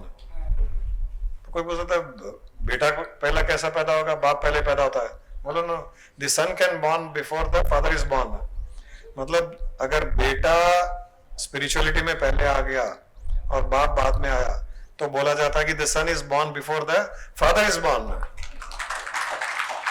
Actual birth तो स्पिरिचुअलिटी में आने के बाद में, गुरु के पास आने के बाद में बर्थ माना जाता है। So the daughter is born before the mother is born. प्रणाम गुरुजी, प्रणाम गुरु माँ। गुरुजी, लास्ट टाइम मैंने फर्स्ट टाइम आपका सत्संग अटेंड किया था क्वालिटीन में, तो वहाँ पे आपने कहा था कि मेल ईगो होता है, हम ह्यूमन बीइंग्स हैं। वो सत्संग की क्वालिटी अच्छी थी इन बहुत बढ़िया, इसलिए तो आई हूँ फिर से। तो उसमें था कि मेल, हम लोग ह्यूमन बीइंग्स हैं, तो मेल में ईगो होता है और वुमन में मोह होता है, बेसिक उसकी जो क्वालिटी होती है। तो आपने कहा था कि मेल ईगो को हर्ट नहीं करना चाहिए। तो ऐसा नहीं है कि स्पिरिचुअलिटी में सबसे बड़ा रुकावट मेल के लिए ईगो है और औरत के लिए उसका मोह है? हाँ, डेफिनेटली डेफिनेटली। ईगो जब तक हर्ट नहीं होता, ईगो का पता भी नहीं चलता। नहीं चलता है, एकदम सही है। कैसे हर्ट नहीं करना चाहिए, एक तो ये सवाल है। नहीं, यहाँ पर जो बात बताई गई थी वो अपने फैमिली मेंबर्स की रिलेशनशिप बॉन्डिंग के लिए बताई गई थी कि उनका ईगो हर्ट मत करो। एक दो चीजें होती है स्पिरिचुअलिटी में, जब तक ईगो खत्म नहीं होगा आगे नहीं बढ़ेंगे। लेकिन वो ईगो खत्म करने की जिम्मेदारी फैमिली मेंबर्स की नहीं है, वो नहीं कर पाएंगे क्योंकि वो ईगो खत्म होने देंगे नहीं। जिनके पास ईगो है, न आपका मोह खत्म होगा न आदमी का ईगो खत्म होगा। आपका मोह और आदमी का ईगो दोनों गुरु के पास ही खत्म होंगे। आप दोनों की रिलेशनशिप, आप दोनों के मतलब किसी भी परिवार में, फैमिली में एक हार्मनी बनी रहे, उसके लिए बोला गया कि मेल ईगो को हर्ट मत करो। वहां पर फैमिली हार्मनी बहुत इंपॉर्टेंट है। फैमिली हार्मनी होगी तो कभी ना कभी किसी न किसी समर्थ गुरु के पास जाएंगे, वो ईगो खत्म करने का काम करेंगे। वो जिम्मेदारी हम पर नहीं है, हमको नहीं लेनी चाहिए। बहुत अच्छा, थैंक यू गुरु, है ना। और मोह की बात ये है कि औरत के लिए मोह, मैं स्पिरिचुअलिटी के रास्ते पे बहुत टाइम से चल रही हूँ, बचपन से इंटरेस्ट रहा है एक्चुअली पूरी फैमिली को, बट मोह में खुद अपने मोह से बहुत परेशान हूँ। इसके लिए हम ये कहते हैं कि मोह छोड़ने की कोशिश मत करो। वो आपके भीतर भगवान ने एक बहुत बड़ी क्वालिटी दी है। मोह एक औरत में, एक स्त्री में मोह की बहुत बड़ी क्वालिटी, बहुत बड़ी शक्ति दी है मोह की। उस शक्ति को हमने गलत जगह यूज किया है। आप उसी शक्ति को खत्म मत करो, शक्ति को, वो शक्ति है, उस शक्ति को डाइवर्ट करो। आत्मा में मोह रखो, परमात्मा में मोह रखो। मीराबाई ने कृष्ण में मोह रखा था, मुक्त हो गई। मोह उसने भी रखा था, वो भी मुक्त हो गई। संसार में मोह रखेंगे बंधन कारक होगा, वापस जन्म लेंगे, दुख सुख के चपेड़ों में पड़े रहेंगे। उस मोह को उस विषय में शिफ्ट कर दीजिए, शक्ति को कम मत कीजिए। वो पावर है हमारे पास में। हम भी मोह करते हैं, हम मोह करते हैं, शरीर से नहीं करते हैं, अपनी आत्मा से करते हैं, चेतना से करते हैं, कॉन्शियसनेस से मोह करते हैं। और बहुत मोह करते हैं, इतना मोह करते हैं कि उसके बिना एक पल कटना भी मुश्किल हो जाए, इतना मोह कीजिए उससे। अपने कॉन्शियसनेस से इतना मोह कीजिए, जैसे हम जिससे मोह करते हैं उसको देखे बिना हम रह नहीं सकते। चेतना से, कॉन्शियसनेस से इतना मोह कीजिए कि उसके बिना एक सांस भी अंदर नहीं जाए। हो गया कल्याण, हो गए मुक्त, हो गए एनलाइटेंड। मोह खत्म नहीं करना है। 17 ईयर्स से मैं रही हूँ इसमें, और बहुत भक्ति में, बहुत डूब के, कम से कम 10 साल तो मैं पूरी तरह भक्ति में डूबी हुई थी। बहुत परमात्मा को याद करना, हर चीज, बट सर्कमस्टांसेस ऐसे चेंज हुए हैं कि मेरा एकदम जैसे यू टर्न हो गया लाइफ। वो आप कोई लाइव गुरु के सानिध्य में नहीं रही हूँ गुरु रही, तो गुरु समर्थ नहीं रहे, या आपकी भावना में कमी रह गई। कमी होगी जरूर, मुझे ऐसे हाँ, डेफिनेटली होगी। या तो आपकी भावना में कमी होगी, जिसके कारण उनके लाइफ गुरु होते हुए भी आप सर्कमस्टेंसेस से फाइट नहीं कर पाए। यहाँ जितने लोग बैठे हैं, एक इंसान ऐसा नहीं है जिसके लाइफ में एडवर्सिटी नहीं आई होगी। सबके लाइफ में आई है, सबके लाइफ में आई है, हमारे लाइफ में आई है, सबके लाइफ में आई है। अगर भावना शुद्ध है, पूर्ण है, समर्पण की भावना, सरेंडरनेस अल्टीमेट है, तो आप डिस्टर्ब नहीं होंगे। अनफेवरेबल सिचुएशन में सर्कमस्टेंसेस बदलते रहते हैं, सिचुएशंस बदलते हैं। आप मस्ती में थी क्योंकि शायद जीवन में फेवरेबल सिचुएशन ही था। नहीं था, तभी भी नहीं था, अभी कंटिन्यूअसली प्रॉब्लम्स हैं, तो इसलिए उस तरफ मेरा माइंड मतलब उधर खींचता है, बहुत ज़्यादा खींचता है, बट कुछ हालात ऐसे होते हैं कि मुझे वापस पलट के आपको की तरफ ध्यान देना पड़ता कई है। ऐसी चीजें नहीं मिली होगी जिन पर ध्यान देने से हम हमारी प्रॉब्लम से ऊपर उठ जाते हैं। उसी के लिए भी वक्त नहीं मिल रहा है, उसके लिए भी समय नहीं मिल रहा है। उसके लिए समय नहीं चाहिए, यही तो मुश्किल है ना। हम सोचते हैं कि समय चाहिए, समय नहीं चाहिए। जो समय है उसी में ही वो है। हम किसी चीज को छोड़ करके हम समय मिलेगा और इससे ऊपर उठेंगे, वो नहीं है। अपना रास्ता बहुत सिंपल है, हर कुछ करते हुए ही वो करना है जिससे हर कुछ करने पर भी कुछ पता न चले कि कुछ किया क्या। प्रॉब्लम्स में रहते हुए आपको प्रॉब्लम का पता न चले, वो है प्रॉब्लम से भागना, समय निकालना, ध्यान करना, कहीं जाना, वो तरीका नहीं है। वो तो फिर परिस्थिति भी पीछे पीछे जाएगी। वो इनके रेणु ने बताया, वो कुत्ते सेकंड फ्लोर में चढ़ गए तो मरने के बाद भी चलते रहेंगे कुत्ते। वो हमको तरीका वो आना पड़ेगा जो परिस्थिति में रहते हुए ही हम परिस्थिति में नहीं है ऐसे लगे हमको। तरीका वो है। कमल के फूल को कीचड़ से बाहर जाकर के अच्छी जगह नहीं जाना है, वो कीचड़ में रहते हुए ही वो कमल का फूल खिल रहा है और उसका लालन पोषण पूरा कीचड़ से ले रहा है। तो हमको भी अनफेवरेबल सिचुएशन, परिस्थितियों से ही हमको एनर्जी लेनी पड़ेगी और उठे हुए रहना पड़ेगा। वो तरीका आना पड़ेगा। मेरे पास में कई साइकियाट्रिस्ट आए हुए हैं जो गोल्ड मेडलिस्ट थे और खुद डिप्रेशन में चले गए। हजारों लोगों को डिप्रेशन से बाहर निकाल करके खुद डिप्रेशन में चले गए। उनको वो पता नहीं था कि डिप्रेशन से निकालने के बाद में डिप्रेशन में कैसे नहीं जाना, वो उनको पता नहीं था। ऐसे बहुत से लाइफ में न्यूएंसेस है जो आप अब गुरु के साथ में सरेंडर्ड हो, भावना हो, इंटरेक्शन पॉसिबल है, लॉजिकल चीजें मिलती है, वहां पर आप इवॉल्व जल्दी होंगे। हम केवल कोई भागवत, रामायण या कोई किताब, अच्छी किताब पढ़ लो, गीता पढ़ लो, उससे कुछ भी नहीं होने वाला। कोई गीता का प्रवचन कर रहा है, उससे हम ऊपर नहीं उठ पाएंगे। ये इस टाइप का इंटरेक्शन है, लॉजिकल चीजें हैं। रेगुलर बेसिस पे रोज हमारे ग्रुप्स है, वहां कोई डालता है, कुछ ना कुछ रिप्लाई मिलती है। वो डेली बेसिस पे करोगे ना तो आप परिस्थिति में रहते हुए कमल के फूल के जैसे खिलते रहोगे। और कमल के फूल को तो कीचड़ से निकाल के अच्छे साफ सुथरे पानी में डाल दो, मर जाएगा। हमको भी ऐसे ही होना है। संसार से निकाल के कोई पहाड़ में डाल दे तो हम मर जाएंगे। हमको तो संसार में ही रह के संसार की परिस्थितियों से उसमें रहते हुए उसको एंजॉय कैसे करना है और उससे हम इन्फ्लुएंस कैसे ना हो, उसे इफेक्ट कैसे न हो, ये सीखना है हमको। यही जरूरी है, ये जरूरी है। और इसके लिए समय नहीं है, समय नहीं था ऐसा नहीं है, होना ही नहीं चाहिए। हमको समय चाहिए ही नहीं। जो समय परिस्थिति के लिए अवेलेबल है, जो समय सिचुएशन को अवेलेबल है, जो समय एडवर्सिटी को अवेलेबल है, उसी समय का एंजॉय करेंगे हम, उसी समय को यूज करेंगे।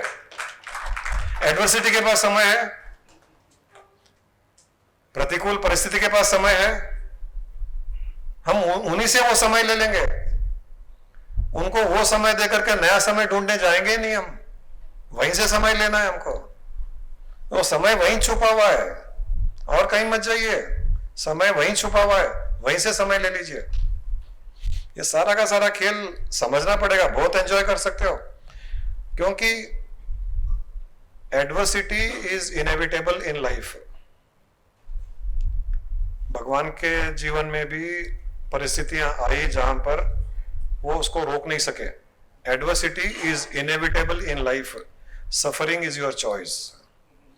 एडवर्सिटी में चॉइस नहीं है, सफरिंग या नॉन सफरिंग में चॉइस है.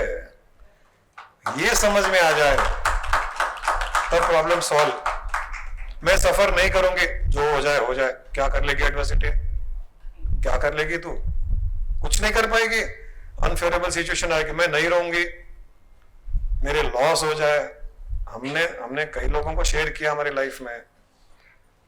उससे भी लोगों को पता चलता है कि इतनी एडवर्सिटी के बाद भी हम जो लाइफ हमने जिया है, बाकी लोगों की लाइफ में तो छोटी मोटी एडवर्सिटी आती है, हम उससे हिल जाते हैं.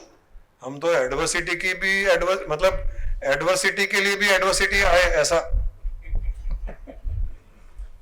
उसमें भी अगर कोई खुश रह सकता है तो समझ लीजिए कि जीवन हमने जिया है. Don't let life live you, you should live life. We should know how to live life. Thank you so much. April ending में हम लोग ऊटी की ट्रिप के लिए गए थे, तो वहाँ पर ऑब्वियसली ट्रैकिंग वगैरह कॉमन है. ये बात पेरेंट्स को पता नहीं थी, कि पता नहीं शायद उनका मन नहीं था आने का. तो जब उन्होंने मना किया था कि हम लोग नीचे तक नहीं आएंगे झील वगैरह नज़ारे देखने, तो मैं अकेली चली गई गुस्सा होकर, रोते हुए कि कैसे पेरेंट्स हैं ट्रिप पर आते, खुद साथ नहीं चलते वगैरह. तो जब मैं शूट कर रही थी तो किसी ने पूछा था मुझे कि आप अकेले आए हो क्या. तो तब मेरी बल्ब चली कि ऐसे कैसे हो सकता है कि मैं ऐसे एंजॉय करने अकेले आ जाऊं. तब मेरा बल्ब चला कि ये तमिलनाडु स्टेट है, और गुरुमा बताते थे कि स्वामी जी ट्रैक के बहाने लाइक नीचे उतर के झील से पानी भर के फिर ऊपर जाते थे, मस्त एकदम कूदते हुए मस्ती करते हुए. तो तब मुझे ये रियलाइज़ हुआ कि किसी भी सिचुएशन में आप एंजॉय करो, कुछ भी रहो, you not alone, you are always with Guru ji, गुरुमा Swami ji. ये एक रिविलेशन वहाँ पर हुआ कि like The nature is there with you. The nature is there with me, आप हो, स्वामी जी हैं. फिर वो जब से हम लोग वो ट्रिप के बाद रिटर्न आए हैं, या उसी दिन थर्सडे शायद आपका सत्संग हुआ था, मैं और मम्मा लाइव देख रहे थे वो टाइम पर. तो तभी भी आपने ये कहा था कि अगर गुरुजी गुरुमा आप लोग कहीं घूमने जाते हो तो आप ये थॉट रखते हो कि यहाँ पर इनको लेकर आएंगे, यहाँ पर अगर पूर्णानंदी साथ होते हैं तो हम लोग ऐसे ऐसे मजाक करेंगे. तो वो मोमेंट से ऐसे लगा कि हाँ, अभी तक मेरे भी मन में यही थॉट्स चल रहे थे, यहाँ गुरुजी गुरुमा होते थे तो कितना हम लोग एंजॉय करते थे.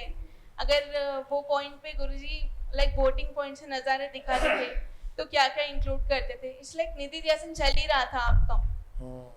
एंड कॉलेज से लाइक जब भी रिटर्न आती हूँ जाती हूँ, सो आई टेक अ वॉक या फिर इवनिंग वॉक पे कहीं जाती हूँ, तो देन ऑल्सो आई फील कि I need someone to talk, someone to express in person या फिर कॉल पे. देन जब मैं ऐसे हाथ खाली करके चलती हूँ, like there is nothing in my hand, and जैसी हवा पास होती है मेरे आसपास से, आई फील कि no, there is someone with me, my hand is held by someone. Like ऐसे फील होता है कि वो हवा सिर्फ मेरे लिए ही चल रही है, मेरा हाथ पकड़ने के लिए, ये मुझे प्रूफ बताने के लिए कि गुरुजी गुरुमाया नेचर जो भी है आपके साथ है हमेशा. लोनलीनेस जो है मुझे लाइक आपको पता है स्टार्टिंग से फील होती है. तो मैंने ये भी किया है कि मैं जितना आपके ज्ञान में क्रॉस होती हूँ, आई फील कि आई एम नॉट अलोन, कोई ना कोई है सर. Absolutely beautiful. सारी प्रकृति है, सारी नेचर है हमारे साथ में, और उसी में डिविनिटी है. वो बिंदु नहीं आई आज. हाँ, वो भी घूम रही है. बिंदु शेयर की थी एक बार की, वैसे घूमने गए थे तो वहाँ केवल ट्रीज था, तो उसको लगा कि ट्रीज में भी वो ट्रीज के सोल्स, तो इतने सारे सोल्स उसको दिखाई दे रहे थे, डिवाइन सोल्स. फिर हवा चली तो तुम्हारे जैसे उसने भी शेयर किया था कि ऐसे लगा कि the divinity is touching me, it is making me divine, ऐसे सब. बस है ये भावनाएं, ये थॉट्स काफ़ी है जिंदगी को सुख शांति से बिताने के लिए. तुम ट्रैकिंग में गुरुजी गुरुमा के साथ थी, मम्मी नीचे लॉन में गुरुजी गुरुमा के साथ थे. Even she was not alone. Good. Just wanted to share one good experience. I met my daughter in Dubai after 3 years. So she could really identify a lot of change in me. Wow. कहते हैं कि I don't react nowadays. So I was suddenly giving all my respects to you. How you made me not to react. Very nice. It's a very positive thing. And daughter is one who will speak frankly. So she was really. Son may be diplomatic. She is really appreciative of the fact that I don't react, I listen, I don't even give comments. But Guruji, one observation which as per your guidelines. But I find a lot of glow in your face after coming back from Dubai. Thank you. And then one thing which I observed, Guruji, as you suggested, I have been now complimenting everybody. But what is happening is the people who are receiving the compliment, वो ठीक से नहीं ले रहा है. उनको लग रहा है कि वो मजाक ले रहा है, कर रहा है, उनका फिरकी ले रहा है, ऐसा कुछ लग रहा है गुरुजी. उसके लिए थोड़ा एक मैं तो बोलता अभी तो मैं आपको बेंचमार्क कर रहा हूँ. You are my, I will follow your footsteps. इतना सब तारीफ कर रहा हूँ. लेकिन वो they are not taking it the right. How do you know they are not taking the right way? वो बोलता है अरे आज मुझे ही मिला क्या?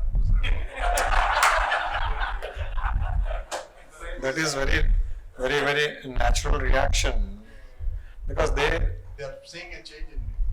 That is one change. But what I'm trying to say is that this because nobody appreciates them so much. Yeah. You are appreciating, they are not able to digest that. In fact, I'm going to the highest level of appreciation. I'm creating them as a benchmark. मैं follow करने के लिए तैयार हूँ. वो तो मुझे मत follow करो. I thought I'd just share. No, this is very natural, because there are very few people who know the art of appreciating. People don't normally appreciate much. So when some people appreciate others, then they don't digest, they don't accept it so easily. So they say, "Subah se koi nahi mila kya?" But he'll feel very happy. Everybody feels They nice. feel happy. Everybody feels nice when you compliment them, when you appreciate them. Don't go on their words, what they are saying, koi nahi mila kya subah se. They are not able to digest that, so they are saying that. But they like it, they love it, they love that. So I think I should continue that. Please continue. This is something to be continued lifelong. Thank you, Guru. Thank you for all your blessings. And don't appreciate only people, appreciate yourself, appreciate your consciousness, appreciate your breath. Wow. How musical this breath is going in and coming out. Appreciate your heart, appreciate your kidneys, appreciate every organ of yours. They also need that appreciation.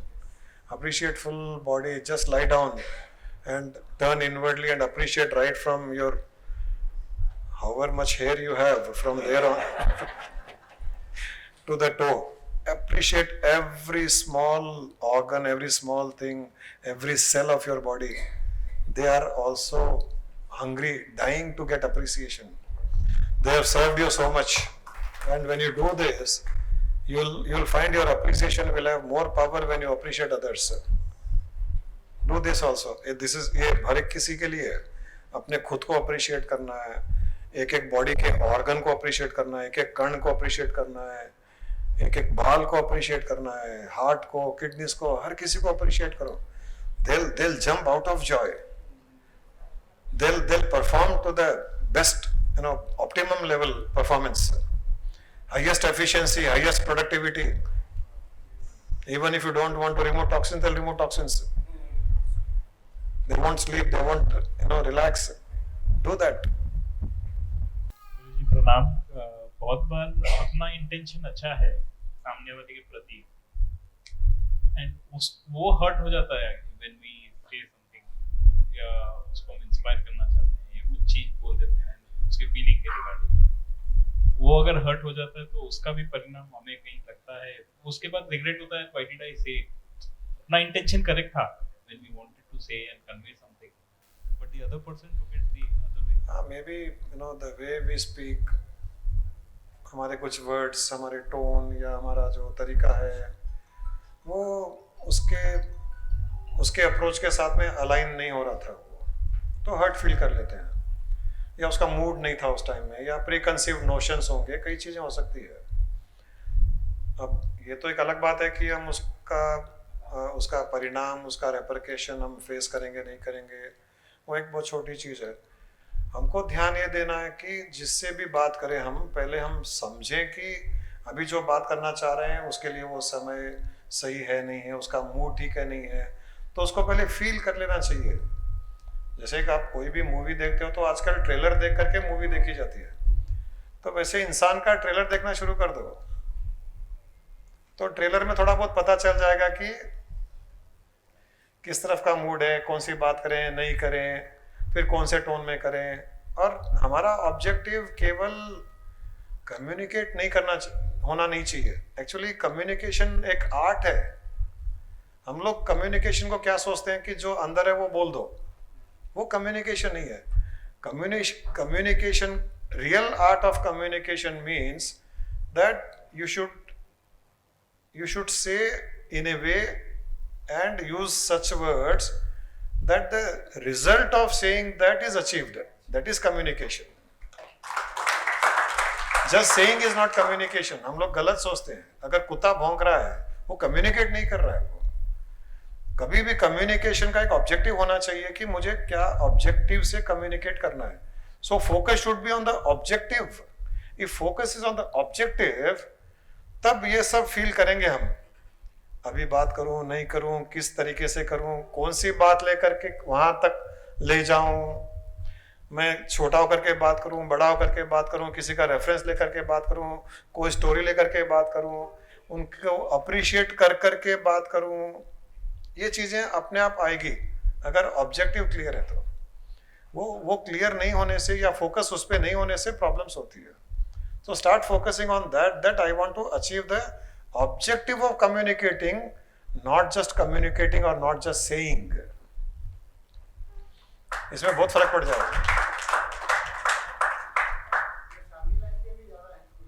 हाँ, obviously बहुत ज़्यादा important है। Even professional life में भी यही है। अब इनको कुछ बॉस को कहना है तो बॉस का मूड, थॉट प्रोसेस ब्रेन के अंदर घुस करके देखना पड़ता है कि क्या चल रहा है। अभी जो चल रहा है हम वो बात नहीं कर रहे हैं और कुछ बात कर रहे हैं, तो फ्रिक्शन होएगा, वो नहीं जाएगी ना। You have something to add? So basically totally stressed out. I remember I spoke to you and Guruma as well, and then you directed me to Nishikeet. And then he gave me and him also an idea that, you know, if it's too much stressing, then just, you know, leave.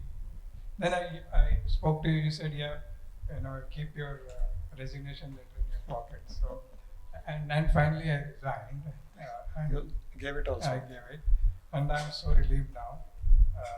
I mean, I did all the math and whatever for my living. That I kind of retired early, like two years earlier, and so nice now, so beautiful. I'm enjoying every moment. It's been now 6 weeks. And I really wanted to thank you for that. I know I'm going to do something more. I'm going to do some, you know, part-time job, and I'm going to do some social service. Yeah, why not? I've already started doing that.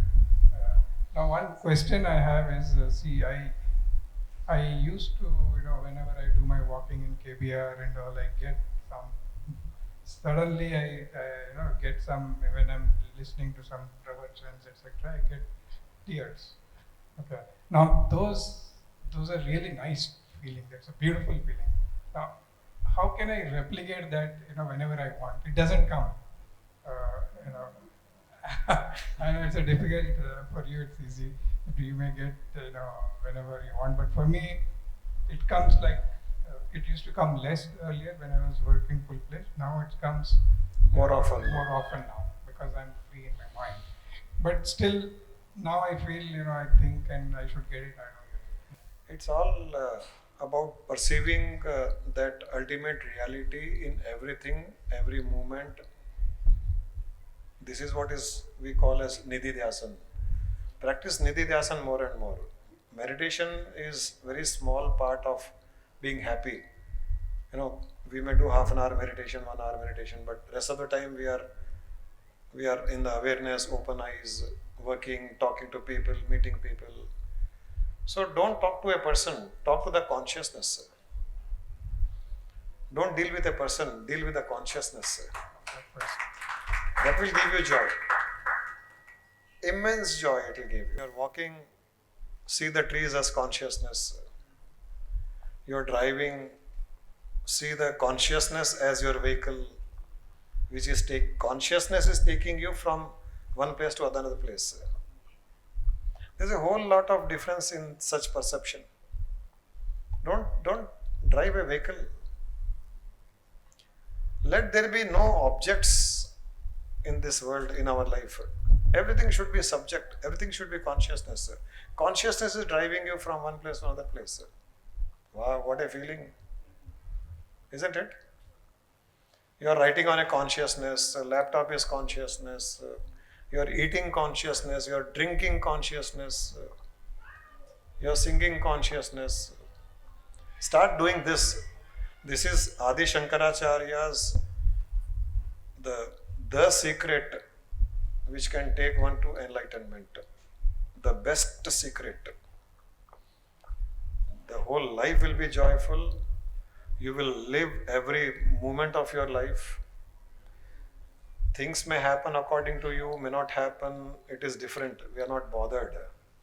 But if you start perceiving that consciousness, at least you will be joyful all the time.